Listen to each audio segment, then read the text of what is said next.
सुशांत सिंह राजपूत की रहस्यमयी मौत की इन्वेस्टिगेशन से शुरू हुई कहानी अब एक अलग ही मुकाम पर पहुंच चुकी है।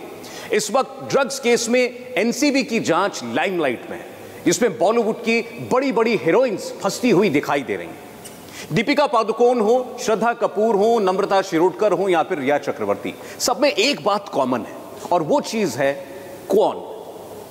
क्या है ये क्वान और सुशांत केस की आखिर कब, कैसे, कहां इस क्वान में एंट्री हुई, इस पर आपको दिखाते हैं हमारी एक एक्सक्लूसिव रिपोर्ट।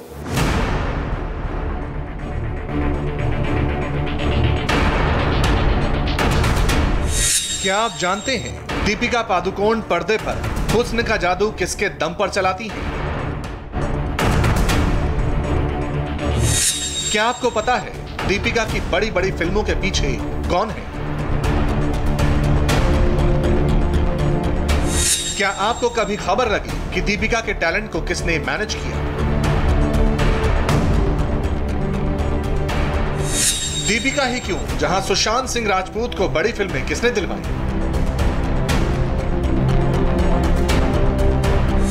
आखिर वो कौन था जिसकी बदौलत सुशांत को MS Dhoni the untold story मिली?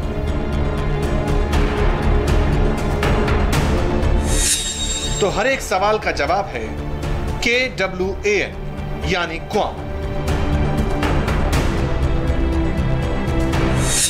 अब आपके सामने सवाल होगा कि आखिर क्वान करती क्या है, तो सुनिए।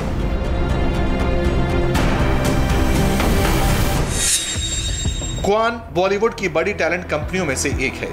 ये कंपनी कई बड़े एक्टर्स के एंडोर्समेंट से लेकर फिल्मों तक का प्रोफेशनल काम देखती है। ब्रांड से लेकर फिल्में बड़े स्टार्स को अपने यहां साइन करने से पहले इस कंपनी से बातचीत करती हैं। बॉलीवुड में कई सितारों की सफलता के पीछे टैलेंट मैनेजमेंट कंपनी क्वान का ही हाथ है। दीपिका पादुकोण और सुशांत सिंह जैसे 50 से ज्यादा सितारे इसी क्वान के क्लाइंट रहे हैं। कई स्पोर्ट्स सेलेब्स भी क्वान के क्लाइंट हैं। सुशांत की मौत मिस्ट्री की ये कहानी रिया चक्रवर्ती से होते हुए ड्रग्स के एंगल को समेटकर दीपिका पादुकोण तक जा पहुंची है। इसलिए सबसे पहले क्वान की सुशांत की लाइफ में हुई एंट्री को समझिए। क्वान का सबसे पहले नाम सामने आया रिया और जया साहा की बातचीत में। 14 जून यानी जिस दिन सुशांत सिंह राजपूत की संदिग्ध मौत हुई थी, उस दिन क्वान की मैनेजर जया साहा ने रिया चक्रवर्ती से 4 बार बात की थी। इतना ही नहीं, 15 जून को भी रिया और जया साहा की बातचीत हुई। 15 जून को सुशांत का अंतिम संस्कार किया गया था। क्वान आखिर क्या है, इस पर बातचीत करने के लिए मेरे साथ राजेश मौजूद है, मेरे साथ अतुल मौजूद है। असल में क्वान जो है एक टैलेंट मैनेजमेंट कंपनी है और ये कंपनी जो है स्टार्स के PR का काम देखती है। राजेश, जो क्वान कंपनी है इसका जिक्र निकलकर सामने आया है एनसीबी की पूछताछ में। न केवल उनके CEO और जो मालिक हैं उन्हें पूछताछ के लिए बुलाया गया है। क्या कनेक्शन है क्वान का? देखिए, क्वान एक टैलेंट मैनेजमेंट कंपनी है और टैलेंट मैनेजमेंट कंपनी का बड़ा अहम रोल होता है।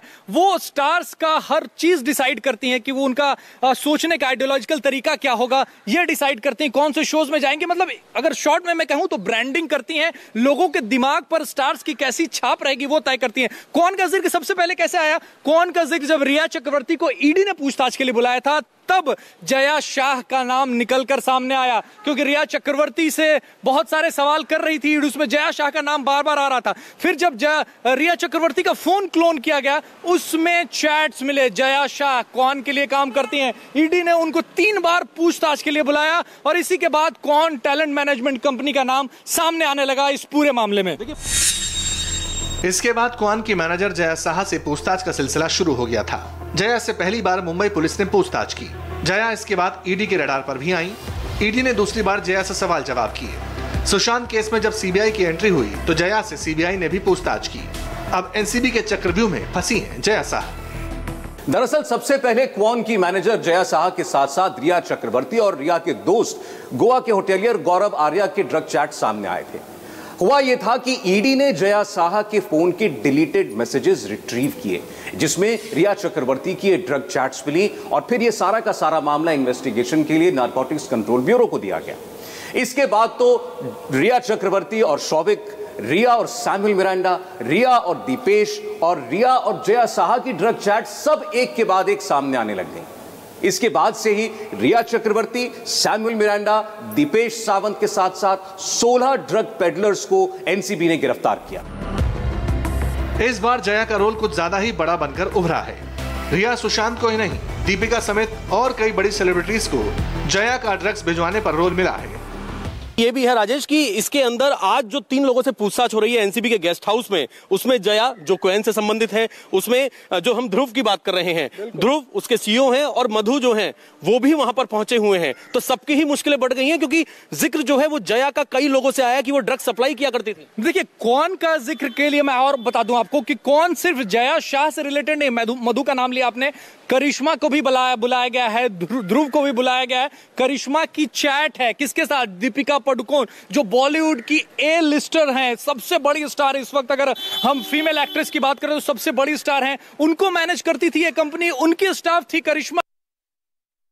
देने की लेने की बात जो है वो दीपिका पादुकोण से कर रही है। तो इस वजह से कौन पर जो है वो शिकंजा लगातार कस रहा है एनसीबी का। देखिए बिल्कुल कोएन पर शिकंजा कस रहा है। और अगर हम जया शाह की बात कर लेते हैं राजेश, जया शाह जो है एक बहुत इंपॉर्टेंट कैरेक्टर इस पूरे ड्रग नेक्सस में निकलकर सामने आया है, क्योंकि ना केवल श्रद्धा कपूर के अलावा नम्रता शिरोडकर और इसके साथ ही कई और लोगों के साथ चैट निकल कर आए हैं, चाहे वो रिया चक्रवर्ती हो चाहे वो मधु हो। तो जया शाह जो है इनकी गिरफ्तारी अब लगता है आने वाले दिनों में हो सकती है, क्योंकि बहुत अहम सबूत मिले हैं एनसीबी को। बिल्कुल अहम और बड़ी कड़ी है जया शाह पूरे मामले में, क्योंकि जया शाह का नाम ड्रग्स मामले में जब हमने वो ड्रग चैट दिखाया, इंडिया टीवी के दर्शकों को ड्रग चैट दिखाया, ड्रग्स कहां सप्लाई कर रही थी वो वाटरस्टोन रिजॉर्ट में, जहां पर रिया चक्रवर्ती सुशांत सिंह राजपूत को किस लिए लेके गए थे? उनकी मनोदशा ठीक करने के लिए, और वहां पर वो ड्रग्स सप्लाई कर रही थी। धीरे धीरे बात जब आगे बढ़ी है तब आपने जो ड्रग चैट इंडिया टीवी के दर्शकों को दिखाया, वो नम्रता को भी ड्रग सप्लाई कर रही है, श्रद्धा को भी ड्रग सप्लाई कर रही है। मतलब एक बेहद अहम कड़ी है। उनसे पूछताछ में सामने आएगा कि कौन से ड्रग पेडलर्स तो कौन से सप्लायर्स हैं वो संपर्क में है जो इन फिल्म स्टार्स तक ड्रग पहुंचा रहे हैं।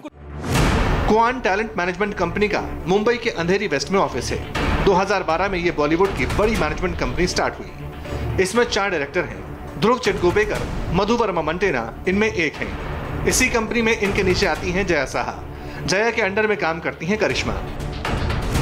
इसी करिश्मा से दीपिका पादुकोण की ड्रग्स वाली चैट सामने आई है, जिसके बाद क्वान और दीपिका दोनों जबरदस्त चर्चा और मुसीबत में हैं। दीपिका पादुकोण की भी आने वाले वक्त में मुश्किलें बढ़ने वाली हैं, क्योंकि करिश्मा को ऑलरेडी सम्मन हो चुका है, पर उन्होंने बीमारी का बहाना बना दिया है। बिल्कुल, देखिए ये चैट बहुत अहम है एनसीबी के लिए, और अहम इस वजह से क्योंकि बॉलीवुड की सबसे बड़ी स्टार है, अभी सबसे बड़ी हीरोइन है, और उनका चैट 2017 का ये चैट है। हम दर्शकों को बार बार बता रहे हैं 28 अक्टूबर 2017 का ये चैट है। उसमें 2 और नाम है, उन पर भी एनसीबी की नजर है। उसमें एक रेस्टोरेंट का नाम है, उस पर भी एनसीबी की नजर है कि क्या उस रेस्टोरेंट में यही कुछ होता, क्योंकि वो जो कोको रेस्टोरेंट है वहां तमाम बड़े फिल्मी सितारों का रोज आना जाना है, रोज वहां पर पार्टी होती है, और उस चैट में बड़ी अहम बातें की गई हैं। इतना कॉन्फिडेंस से वीड नहीं हैश चाहिए वो बात की गई है। तो ये चैट बड़ी अहम हो जाती है करिश्मा के साथ। दीपिका पादुकोण की करिश्मा से पूछताछ होगी, कई सारे राज और दीपिका के खुलने वाले हैं अब है। देखिए बिल्कुल, और अतुल करिश्मा और जया का एक बहुत खास संबंध बताया जाता है, और दोनों क्या कर रही हैं? दोनों ही ड्रग प्रोवाइड कर रही हैं। इसीलिए न केवल करिश्मा बल्कि दीपिका पादुकोण समेत अभी कई बड़े चेहरे सामने आ सकते हैं। देखिए अब इसमें ये भी चीज नोट करने वाली है कि जो करिश्मा है वो मैनेजर थी। वो मैनेजर किसकी थी? ये जो बाहर इटली में रणवीर सिंह और दीपिका पादुकोण की जो शादी हुई थी उसको पूरा मैनेज करने का काम करिश्मा ही हैंडल कर रही थी। ऐसे में जया शाह करिश्मा जब एक दूसरे से जुड़े हुए हैं, एक ही कंपनी से जुड़े हुए हैं, और जो ड्रग चैट सामने आया है जिसमें साफ तौर पे अभी जैसा कि आपने और जो है राजेश ने बताया कि वीड और हैश की बात हो रही है, वो जया शाह के साथ बात हो रही है। जया के साथ करिश्मा जुड़ी हुई है। करिश्मा ने पूरी शादी को मैनेज किया, सारा मैनेजमेंट उन्होंने वहां पर देखा। दीपिका पादुकोण इस वक्त गोवा में है। शूटिंग सेट पर उन्होंने जबरदस्त तैयारियां की हैं। वो नहीं चाहती कि उनकी एक झलक, एक तस्वीर कैमरे में कैद हो। जबकि उधर मुंबई में क्वान से जुड़े 3 बड़े चेहरों ध्रुव, मधु मंटेना और जया से एनसीबी ने पूछताछ शुरू की है। जो अहम इस पूरे किरदार हैं जो क्वान से जुड़े हुए हैं, जया, इसके अलावा मधु और साथ में ध्रुव, एनसीबी के गेस्ट हाउस में पूछताछ हो रही है। एनसीबी इनसे क्या कुछ जानना चाहती है, क्योंकि दोनों क्वेन से जुड़े हुए हैं। श्रुति मोदी का पहले कोरोना का टेस्ट था, उनकी रिपोर्ट नेगेटिव आई, वो आज आना चाहती थी, लेकिन एनसीबी ने कह दिया आज हम इन तीनों लोगों से पूछताछ करेंगे। कई बड़े नाम और चेहरे इसमें आ सकते हैं। बिल्कुल, देखिए ध्रुव से क्यों पूछताछ हो रही है? ध्रुव इस कंपनी के सीईओ, उनका नाम कहीं नहीं आया, कोई डायरेक्ट चैट में उनका नाम नहीं है, किसी ने नाम नहीं लिया है। लेकिन एनसीबी जानना चाहती कि आप कैसा टैलेंट मैनेजमेंट कंपनी चलाते हैं। क्या ये कॉन्ट्रैक्ट में लिखा होता है कि आप लोगों को, अपने स्टार्स को ड्रग्स मुहैया कराएं, या अनऑफिशियल ऐसी बातें होती हैं? ये ध्रुव से जानना चाहती है एनसीबी, इसलिए ध्रुव को बार बार बुला रही है। ध्रुव का नाम कहीं नहीं है चैट में, लेकिन पॉलिसीज वही डिसाइड करते हैं। यही वजह है कि ध्रुव का बयान, ध्रुव से पूछताछ बहुत जरूरी है। बिल्कुल, ध्रुव अगर वहां के सीईओ हैं तो कंपनी में क्या कुछ चल रहा है, क्या एथिक्स है, क्या नहीं है। इसके अलावा अगर हम बात करें, इन तीनों से पूछताछ बेहद अहम है। आने वाले वक्त में बहुत बड़ी गिरफ्तारियां हो सकती हैं। अतुल, इस वक्त हम जहां पर मौजूद हैं मुंबई एनसीबी के दफ्तर में, यहां पे भी 2 टीवी स्टार से पूछताछ की जा रही है। इनका नाम कुछ ड्रग पैडलर्स ने लिया है। इनके बारे में और क्या अहम जानकारी मिल पा रही है कि इन तक शिकंजा कैसे कसा? जी देखिए, यहाँ पर 2 बड़े स्टार्स इस समय टीवी के हैं, एबिगेल और जो सनम जौहर हैं। ये दोनों हस्बैंड वाइफ हैं। इन दोनों से इस समय एनसीबी के ऑफिस में खुद महाराष्ट्र जोन के जो एनसीबी डायरेक्टर हैं समीर वानखेड़े, वो लगातार पूछताछ कर रहे हैं। एक बात आपको मैं ये भी अपडेट करना चाहूंगा कि अभी थोड़ी देर पहले अबिगेल के वकील एनसीबी ऑफिस में आए हैं, तो कहीं ना कहीं ये सुगबुगाहट होने लगी है कि शायद दोनों की गिरफ्तारी हो सकती है। इस वजह से उनको बेल की जरूरत पड़ सकती है। ऐसे में अपने वकील को यहाँ पर बुलाए हैं। ये जो 2 ड्रग पेडलर हैं, सप्लायर हैं, उनसे जो पूछताछ हुई है, अनुज केशवानी खास तौर पर एक बड़े ड्रग सप्लायर के तौर पर वो सामने आए हैं, उनसे भी पूछताछ की गई जिसमें इन दोनों का नाम आया। तो इससे एक जो कड़ी अभी तक बॉलीवुड तक जुड़ी थी, सीमित थी, अब उसका दायरा बढ़ते बढ़ते टीवी इंडस्ट्री में चला आया है और उम्मीद की जा रही है कि इनसे पूछताछ में और भी कई बड़े नाम आ सकते हैं। अब और भी बड़े नाम आ सकते हैं। और राजेश, जैसा कि हमने देखा कि ये जो दोनों जो टीवी स्टार हैं, ये कुछ बड़े बड़े प्राइवेट चैनल्स पर तमाम रियलिटी शो का हिस्सा रह चुके हैं। और फिलहाल वक्त हो गया एक ब्रेक का। ब्रेक के बाद आपको क्रिकेट धमाका में हम एक ऐसा वीडियो दिखाएंगे जिससे कोलकाता नाइट राइडर्स और मुंबई इंडियंस के मैच से पहले खलबली मची हुई है।